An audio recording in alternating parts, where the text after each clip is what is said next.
Well, we finished up Ruth chapter 2 last week, and we're going to study chapter 3 this week.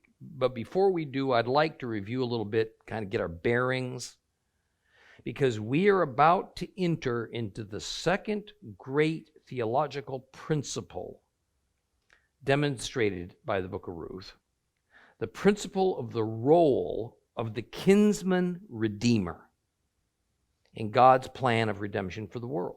Now, we'll, of course, read the entire third chapter of Ruth, but in a nutshell, it begins with Naomi instructing her daughter-in-law Ruth to visit Boaz and attempt to get him to marry her on the grounds that Boaz is her redeemer. Now, Ruth did as Naomi instructed, and Boaz responded as the two widows had hoped. But Boaz also told Ruth that there was another family, Goel, another redeemer, and they lived in Bethlehem.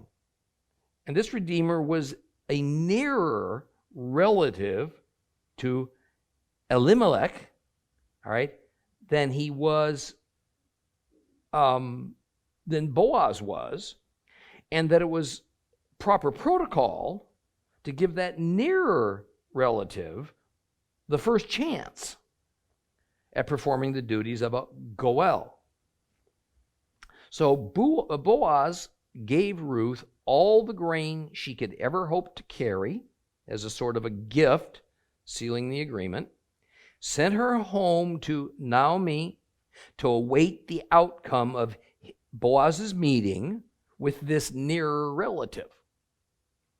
Now, this sounds pretty straightforward on the surface, but underneath it all, in order for us to really understand the advice that Naomi had given to Ruth and that Ruth faithfully carried out, and to get both the historical and the theological aspects of this event in proper perspective, we have to grasp the very real legal ramifications, at least legal from the Jewish cultural perspective, that were in play and in the process of being satisfied. So hang in there with me as I give you some foundation for studying the final two chapters of the book of Ruth. In Jewish thought of that day, and in fact a thought that was completely in harmony with the scriptures, YHWH was the true and ultimate owner of the land where the Hebrew people had settled, the former land of Canaan. Now, by means of his covenant with Abraham, the Lord had given Israel the right to inherit this land.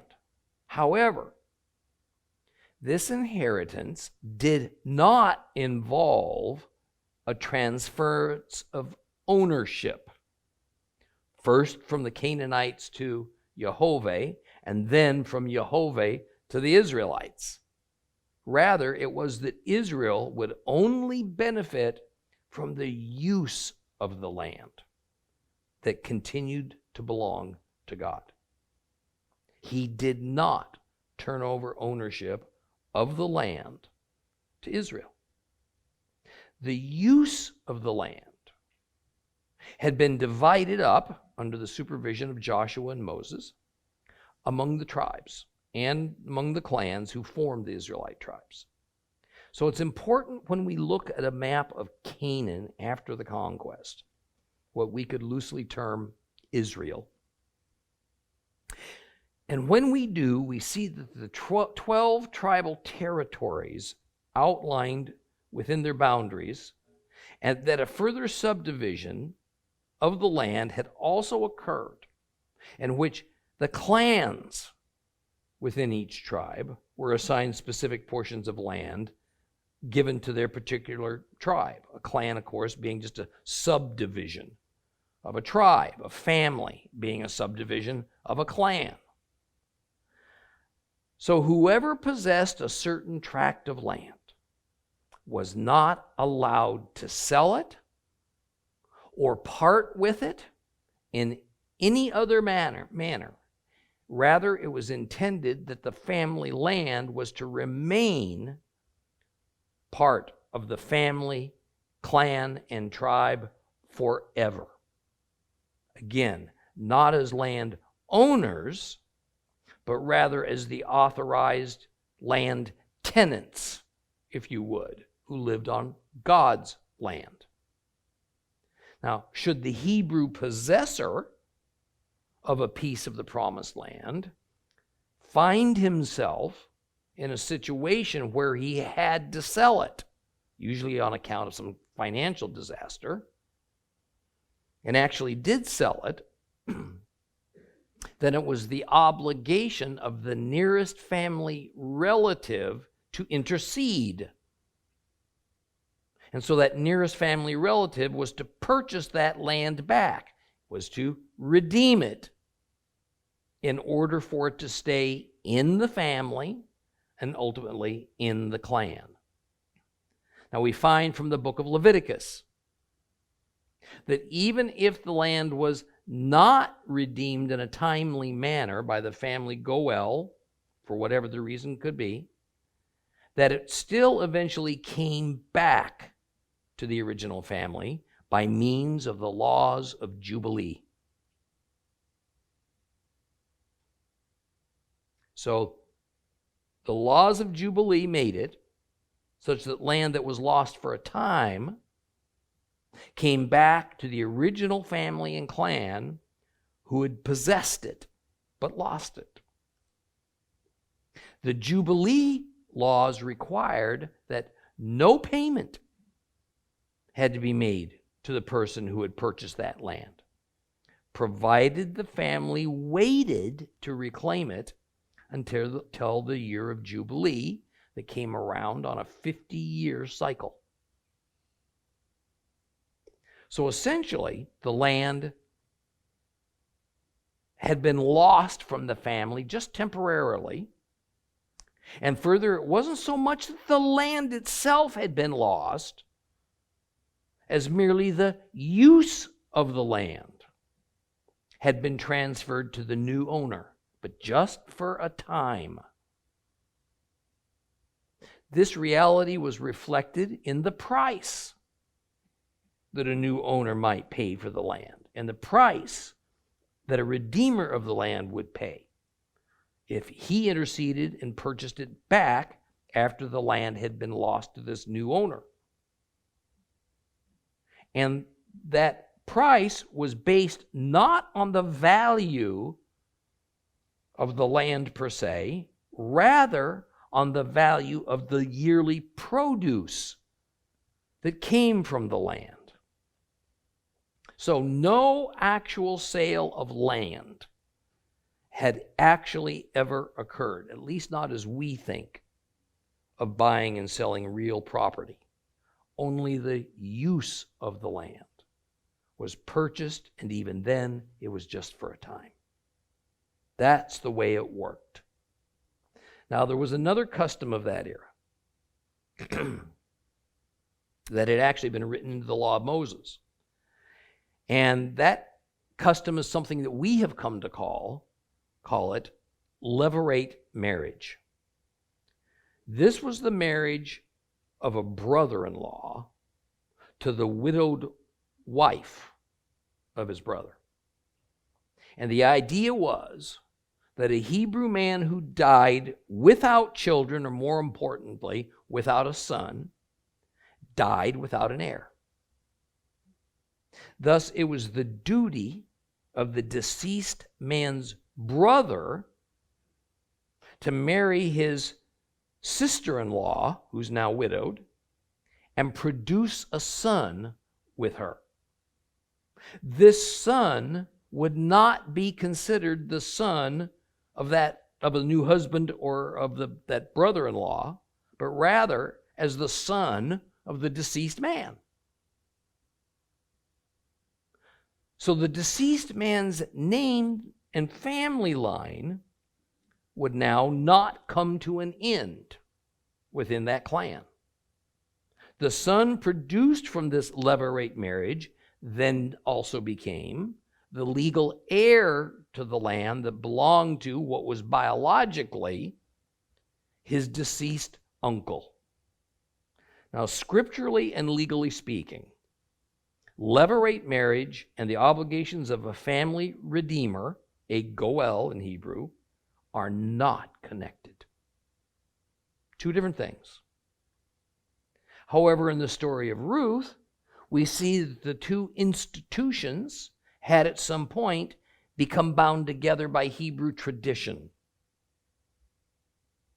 In other words, while the Torah technically only required that a brother-in-law marry the childless widow of his deceased brother in order to produce an heir, at some point it became customary to include that kind of a marriage obligation as one of the several duties of a goel, if circumstances demanded it. So if the deceased man had no brother, or if there was a brother but he refused to go through with a levirate marriage with the widow, the family goel should step in and accept this role along with the duty to redeem the land of the deceased in order that it stays within the family and the clan. That's how important family, clan, and land were and how closely, organically interconnected they were. So in this section of Ruth that we're about to read, Elimelech had possessed some portion of land in and around the city of Bethlehem. But because both of Elimelech's sons had died and their widows had produced no sons, there was no legal heir to inherit that land. So the land fell to Elimelech's wife, the widow, Naomi. Now, since she was poverty-stricken, she had to sell the land. She was too old to work the land herself. And Boaz, who was related in some way that we don't know to Elimelech, was the family redeemer. He was the goel, whom Naomi hoped would accept the obligations attendant with being the family goel. Now remember, we discussed last week that there's this whole list of duties assigned to a goel. And part of Naomi's hope was that Boaz would marry her daughter-in-law Ruth to give her a well-secured life, plus that Boaz would purchase this field that Naomi had inherited, plus Boaz would give Ruth a son to carry on Machlon's family name. Remember, Machlon was Ruth's deceased husband. A little bit complicated. This son would also then be the needed heir for what would amount to his grandfather, Elimelech, and so the clan and family line would be preserved. Like I say, pretty complex. But it only seems that way to us, because this is not at all how Western society operates. So it seems very foreign, if not in some ways downright immoral to us. But this procedure was well understood by the ancient Hebrews. Everybody knew their role. They knew their rights. They knew their duties in this process. Bottom line, if Boaz, a potential family goel, would commit to marry Ruth, a whole series of problems and legal issues would be solved in one bold stroke. So it's with this in mind that we now have our context for reading Ruth chapter 3. And we have a better understanding of Naomi's motives for instructing Ruth in these rather strange, bold actions that Naomi wanted Ruth to take. So open your Bibles to the book of Ruth, chapter 3. If you have a complete Jewish Bible, it's on page 1059. 1059. The book of Ruth, chapter 3.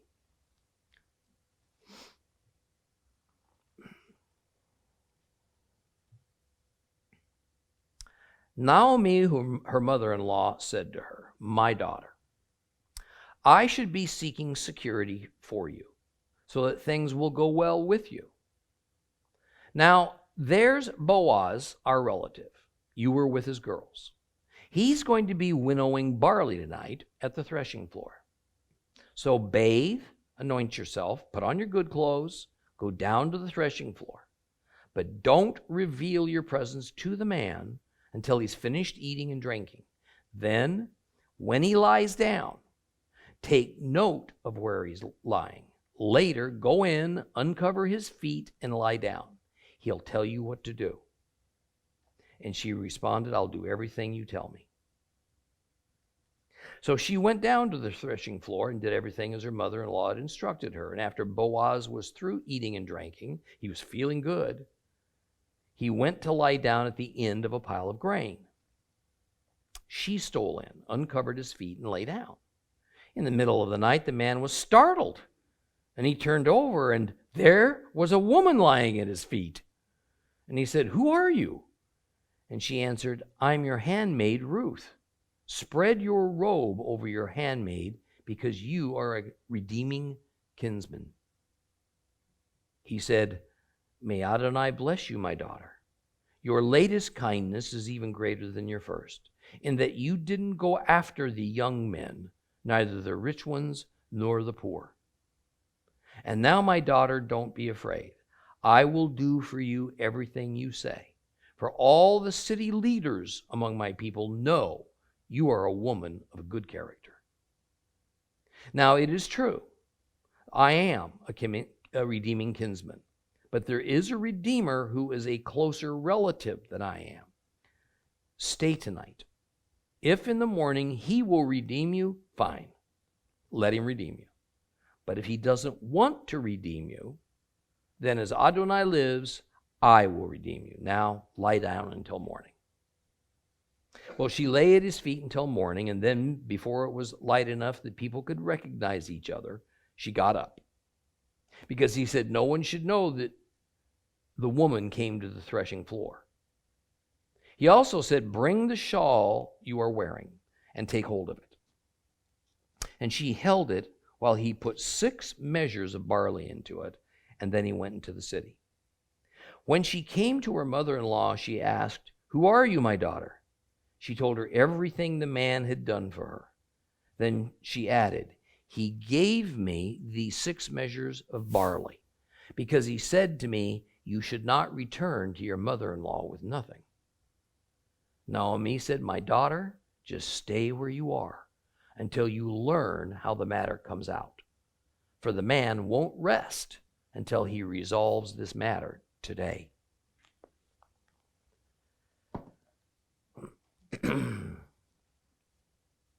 Well, some unrecorded amount of time passes between the end of chapter 2 and the beginning of chapter 3, probably just a short time, because we find that the threshing part of the harvesting process was still ongoing.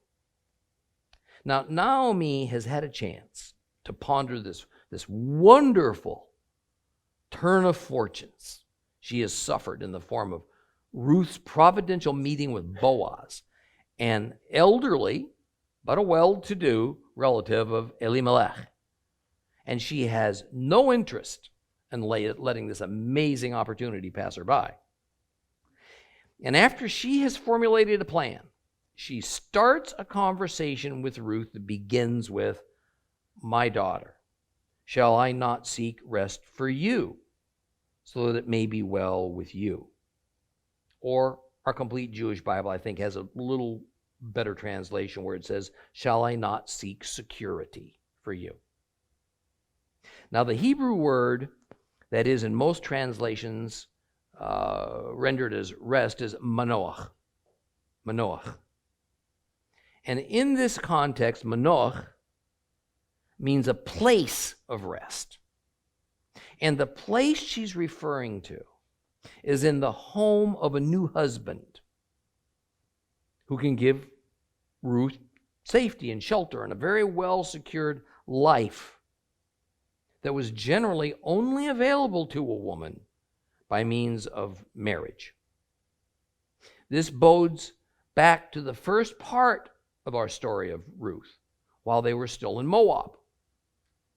In chapter 1, verses 8 and 9, Naomi had prayed this prayer over her 2 daughters-in-law, both widows now.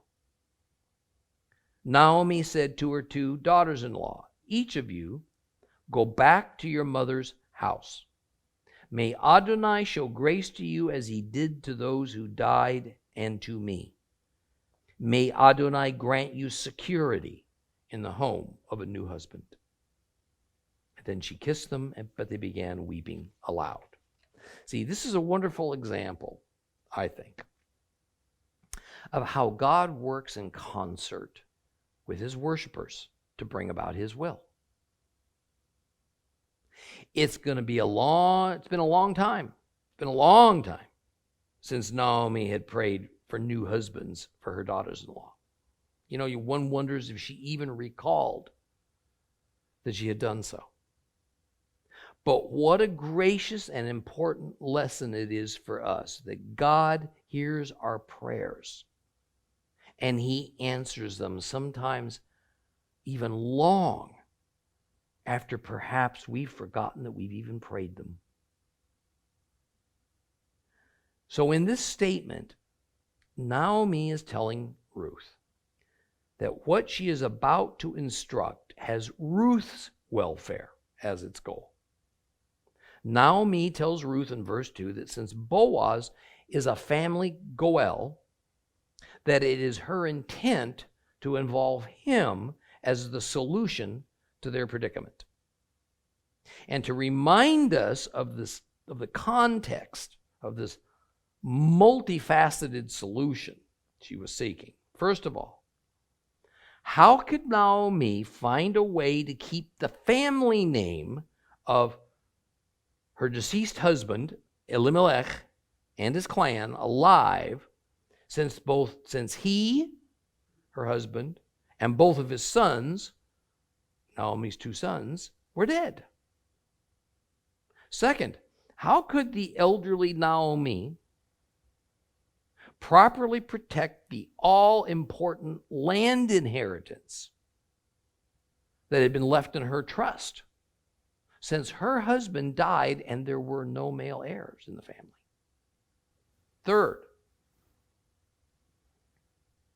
how could Ruth, young, so much life yet to live, be afforded a good and a decent future? And although it's not front and center, but it is self-evident. Fourth, how could Naomi find a means of support in her old age, since she has no sons to provide and care for her? The answer to all of these challenges may lie in Boaz, if her plan works. Now, one could also ask, how is it that Naomi knew that Boaz would be at the threshing floor that night? In fact, would the farmers really be doing winnowing at dark? The winnowing process was very rudimentary in that day. A threshing floor was little more than a relatively flat area of ground that was in a place where a breeze would flow through. A surface of a rock, well, that was preferable, but more often than not, a threshing floor was just an area where the soil had been tamped down till it was hard. And after the stalks of grain were laid upon it and then pounded to loosen the heads away from their stems, men and women with pitchforks, they would heave the stalks up into the air, and the breeze would carry the lightest part, which was the straw, a distance away, while the heavier part the kernels of grain would then fall more or less straight down. The problem is that while some wind is required to make this process work right, it had to be the right amount of wind. Too strong of a wind, and the grain blew away right along with the chaff and the straw. Too little wind, and everything that went up in the air came right back down. So it didn't separate. Well, the time of year for the wheat harvest was late to early fall, and it was hot. And the desert winds were always quite strong during that time of the year. But as the sun moved downward towards the horizon, the breeze became gentle. By dark, it became calm. So it wasn't truly nighttime that Naomi was speaking of. Rather, it was dusk. When Boaz was out winnowing, and that would have been the regular time, really, that winnowing took place in that part of Judah where they were. So Naomi wasn't a clairvoyant, nor had she been spying. She simply knew how and when winnowing operated in Beit Lechem. Now, since the plan was for Boaz to marry Ruth, wily old Naomi knew step one was to make Ruth attractive to Boaz. So she instructs her to bathe, anoint herself, and then put on good clothes. Now, there's a lot of commentary out there on this one verse that wants to paint a picture of a very pious and righteous Ruth taking a ritual bath. In other words, in a mikveh. Anointing herself in oil as a spiritual matter, and then putting on a wedding dress. In fact, that's more or less the standard Christian take on this. But that's just not the case. First, there is no religious ritual occurring here. The immersion is just a common bath, meant to cleanse her body, remove the dirt, dust, and sweat. The anointing was not of a religious matter. It was merely the application of scented oil, whose base was olive oil, to make her skin smooth and to apply a pleasing fragrance like a perfume. Finally, the usual rendering, like in our complete Jewish Bibles, of Ruth putting on her good clothes is simply not a warranted translation. It's just a bad translation. And in fact, it goes against just the plain meaning of it. See, rather, Naomi just uses the more or less standard generic word for clothes, simlah. Although simlah was used as a general word for clothing in that era, it also was the proper name of a kind of garment that is sometimes called a cape or a cloak or a mantle. It was an everyday garment of the common folk that more or less resembled a long blanket. It was worn around the waist, and then one end was thrown over the shoulder, and then they would hang down. In fact, it often doubled as a blanket when someone was sleeping. In no way does this indicate anything but regular, everyday dress. So why would Naomi tell her to put on just regular clothing? After all, Ruth wasn't going to show up naked to meet Boaz. Well, the sages have a pretty good solution for this that makes common sense. See, widows in that era often stayed in mourning for a very long time, sometimes until they were remarried. So the rabbis say that Naomi was telling Ruth it was time to put away her widow's outfit and return to wearing a simlah, which was just the everyday clothing. The notion that she would show up to meet Boaz in a wedding dress, well, that just doesn't fly.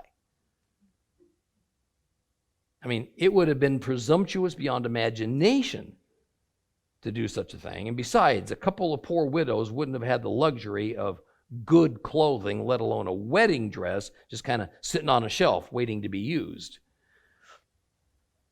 So who came up with this idea of a wedding dress as the meaning? It was another of those doctrines that comes from working with the New Testament and then going backwards. All right, in other words, since Christianity has long and correctly held that Yeshua is the kinsman redeemer for all who believe, then the image of the saints as the brides of Messiah and his brides coming to the wedding feast of the Lamb, it's then applied in reverse to the Ruth story. So the reasoning is that Ruth must have been putting on a wedding dress since she was about to come into relationship with her kinsman redeemer. Not a chance. And this is a very good example of what happens when one tries to explain the Old Testament in light of the New instead of the other way around. Now, Ruth continues her instructions, or rather, Naomi continues her instructions to Ruth, telling her to stay out of Boaz's view, but to take very careful notice of where he beds down for the night. Further, since it will be at the end of the day and it's going to be dark, Boaz will have completed his work, then he will have dined, and he will have drank before retiring. And when it speaks of his drinking, it very likely includes wine, because it just wasn't common parlance to break a meal down to the eating of solid food and drinking of liquid if it was just water.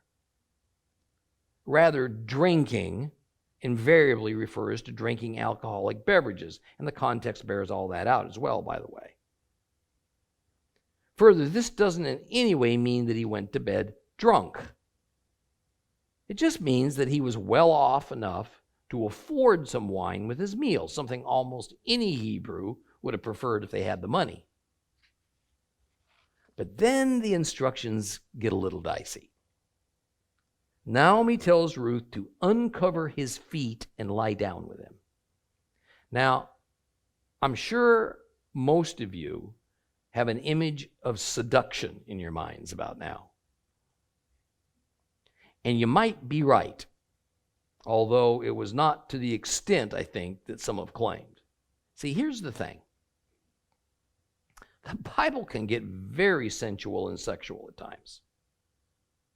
Sex was just an everyday part of life. And while modesty was called for, still is called for in God's people, they were also around farm animals all the time. Every child was familiar from an early age of the natural reproductive processes. And certain flirtations between men and women were open and common in biblical days, that today might even be seen as crude and objectionable by many Christians. I'll explain where I'm going with this a little later. Naomi's last words were really kind of odd.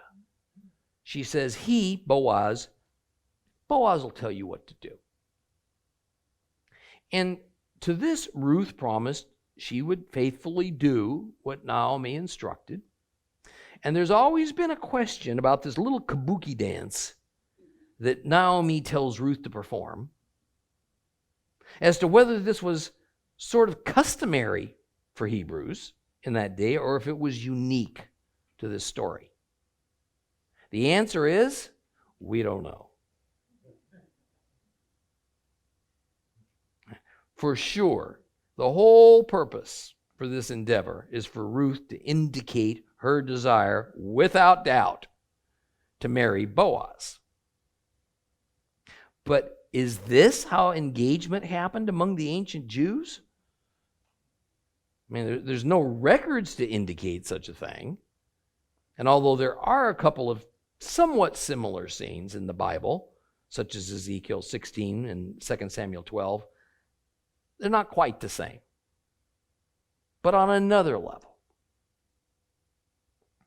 while her going to Boaz, uncovering his feet, and then laying down beside him may not necessarily have been usual, the purpose of proposing marriage on the grounds that Boaz is her Goel is likely what Naomi was referring to when she said that Boaz would then tell her what to do. That is, see, Ruth, remember, was a Moabite, a Gentile. She was unfamiliar with the Jewish ways. Even though most Middle Eastern societies, almost certainly the Moabites as well, had some kind of family redeemer customs they followed, how each nation performed them would have been a little bit different. Naomi and Boaz thoroughly understood the roles and duties of a Goel within Hebrew society and all the nuances of how someone approached a potential Goel for their help. And often there were some unique social intricacies that would follow. Of these, Ruth knew little, if anything. She was a foreigner. So while Naomi got the ball rolling sufficiently for Boaz to understand what was being asked of him, Ruth would then have to rely on Boaz to take over and then do what logically and legally came next. And that depended on whether or not he accepted Ruth's request of him or not. So, as Naomi said, he'll tell you what to do. This whole thing was up to Boaz. Well, it was getting dark. So Ruth left her mother-in-law, went to the threshing floor. She did exactly what Naomi told her to do, fully trusting that Naomi not only knew what she was doing, but that it was honorable and it had Ruth's best interest in mind. Verse 8 says that Boaz had finished eating and drinking, and he was feeling good. This is not talking about a general state of well-being. Boaz had a little bit of a buzz on due to downing a couple of glasses of wine. Tired and relaxed, he located himself at the end of the pile of grain that had been winnowed, undoubtedly to make sure no one came to help themselves to the product of his day's work, and he fell asleep there. So Ruth stole in quietly, so as not to disturb his sleep, uncovered his feet, and lay down next to him. Sometime later, middle of the night, something awakened Boaz, and he was startled to find a person lying next to him. It was dark. He was drowsy. So he blurts out, "Who's there?" Ruth responds that it is she. And would he spread his robe over her because he is her Goel. Boy, there's a lot going on here. So let's kind of take this step by step. Truly, the most controversial aspect of this section is the part of Ruth uncovering his feet. Now, the controversy is that feet is often used as a biblical idiom to refer to the genitals. Covering one's feet is also at times used to describe going to the bathroom. So some scholars, primarily those who specialize in literary criticism techniques, believe that what Ruth did was to expose Boaz's genitals as an expression of her desire for him to marry her. And that maybe this was some heretofore unknown engagement practice in that era. In fact, that whole line of thought has become a rather popular recent interpretation of this scene. It's hard to find a commentary that doesn't say exactly that. But more level-headed scholars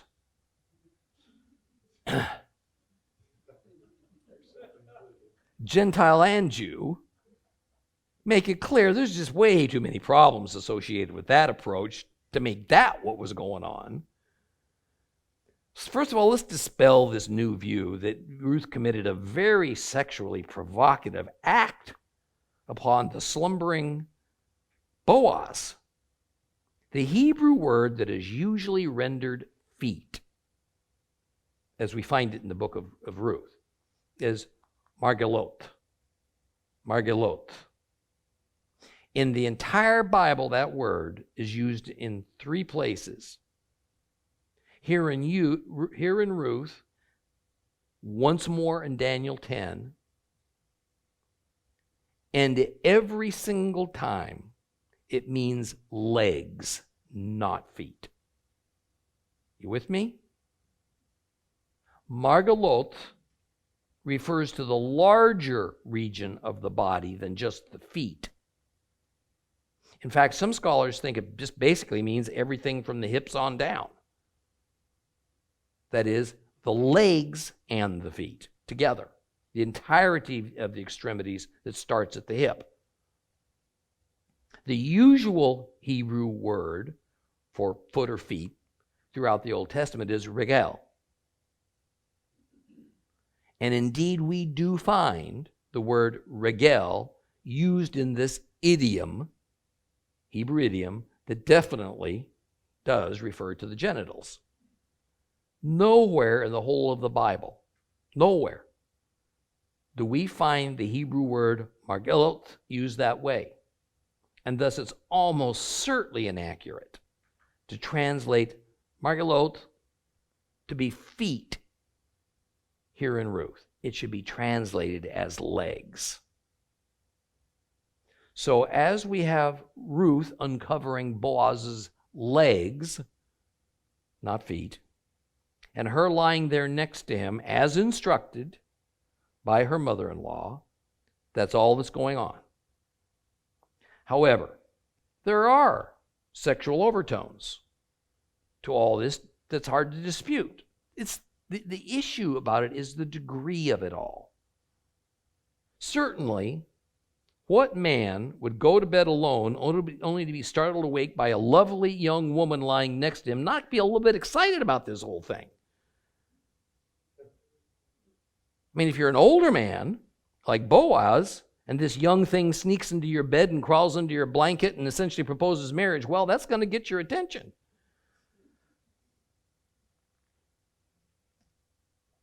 But it seems that the author of this story intends it to be this way. After all, Ruth is trying to entice Boaz to marry her.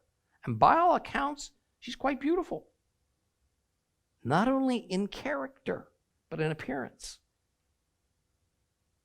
So, what could be more normal than for her to make natural use of these gifts in a way that interests men? Let's also dispel this thought, however, of some aggressive sexual action taken by Ruth upon Boaz as he sleeps by recalling the context and history of the entire Ruth narrative.